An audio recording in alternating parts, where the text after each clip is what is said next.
नमस्कार दोस्तों, Saudi Arabia में एक ऐसा शहर बनने जा रहा है जो दिखने में सीधा किसी साइंस फिक्शन फिल्म का हिस्सा लगता हो।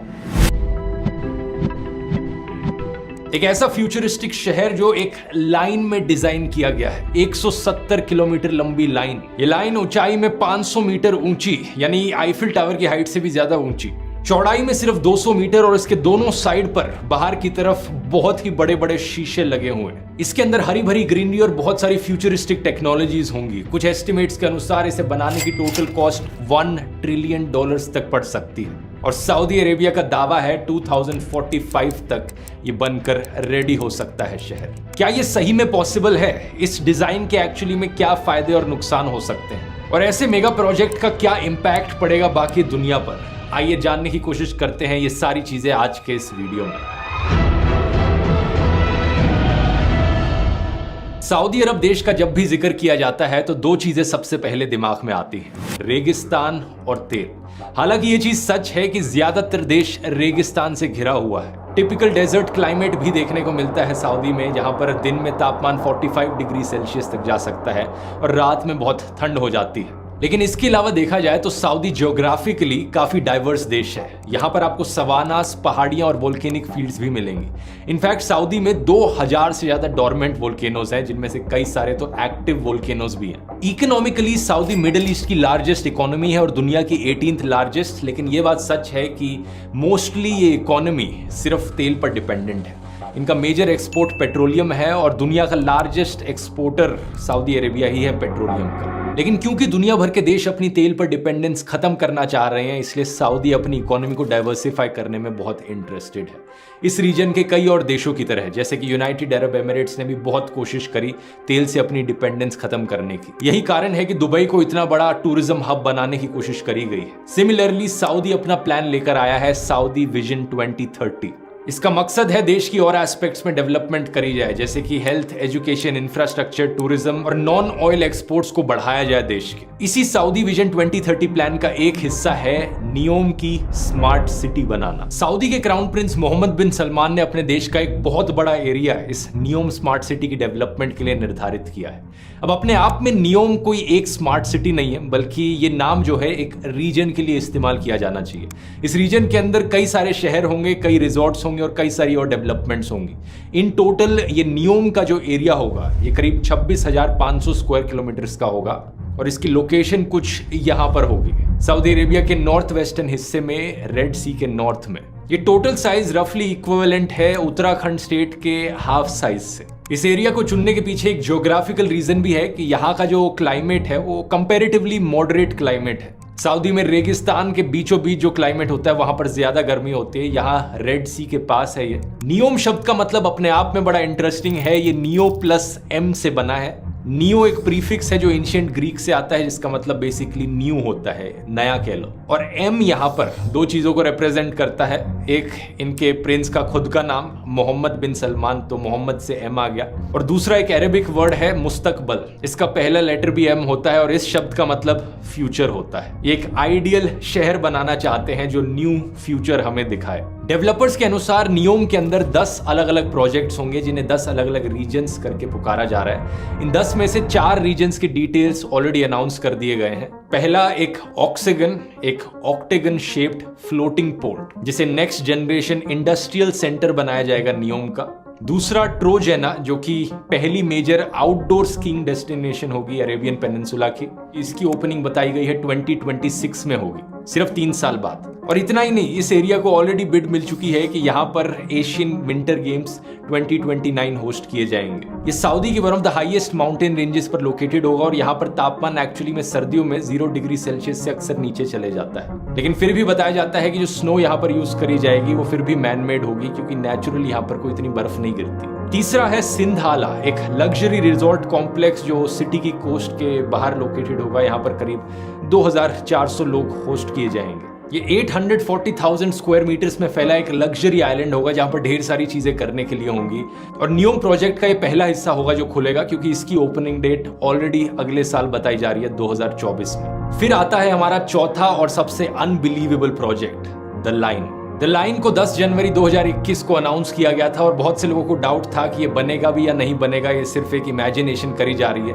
लेकिन at this point of time इसकी कंस्ट्रक्शन ऑलरेडी शुरू हो चुकी है। इवन दो ये एक बहुत बड़ा टेक्नोलॉजीज ये चीजें बनाने की हमारे पास अभी एग्जिस्ट करती है या नहीं करती। सबसे खास बात इस प्रोजेक्ट के बारे में है इसका डिजाइन। 170 किलोमीटर लंबी एक लाइन, ये पूरा शहर 500 मीटर ऊंची स्काई स्क्रेपर्स के बीच में सिचुएटेड होगा। ऐसी इमारतें जो लीनियर होंगी, लाइन के फॉर्म में चलेंगी आगे, और जिनकी बाहर की तरफ शीशा लगा होगा। अपने आप में जो आइडिया है ये कोई नया नहीं है। सिमिलर आइडियाज प्रपोज किए गए थे 1800s और मिड 1900s में भी। हालांकि तब किसी के पास इतने रिसोर्सेज नहीं थे और पैसा नहीं था इन सारी चीजों को एक्चुअली में इंप्लीमेंट करने के लिए। ये शहर एग्जाम्पल है 1960s के कॉन्सेप्ट का, जिसका नाम है आर्कोलॉजी। आर्कोलॉजी बनता है आर्किटेक्चर प्लस इकोलॉजी के शब्दों से।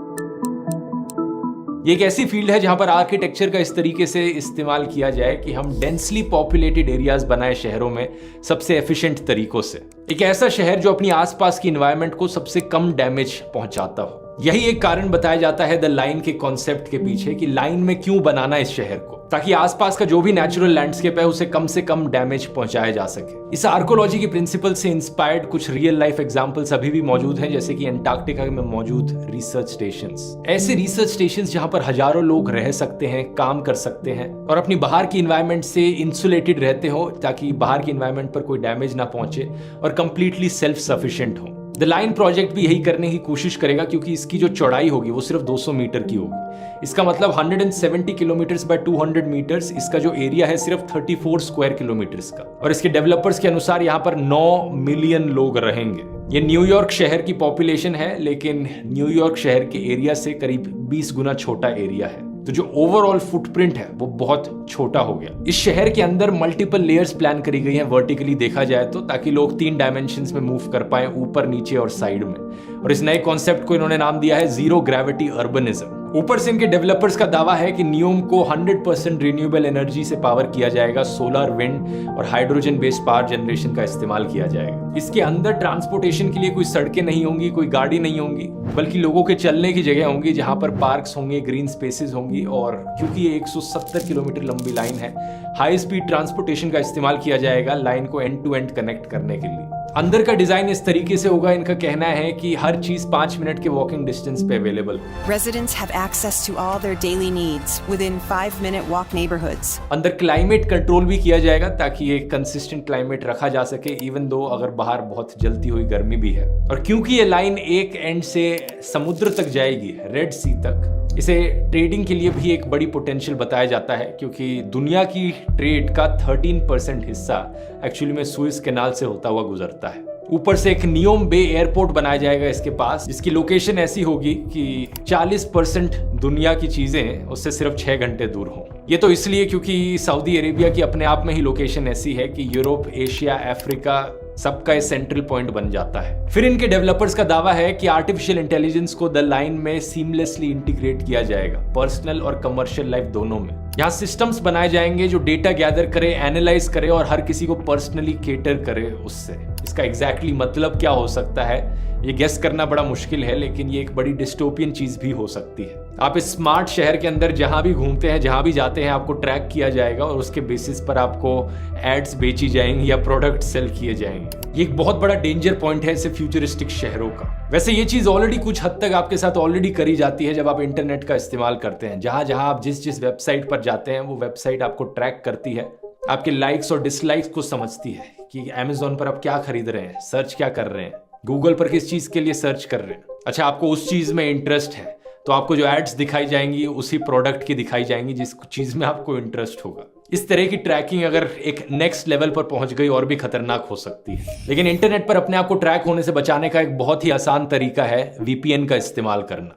और मेरी राय में one of the best VPN apps है यहाँ पर नॉर्ड वीपीएन।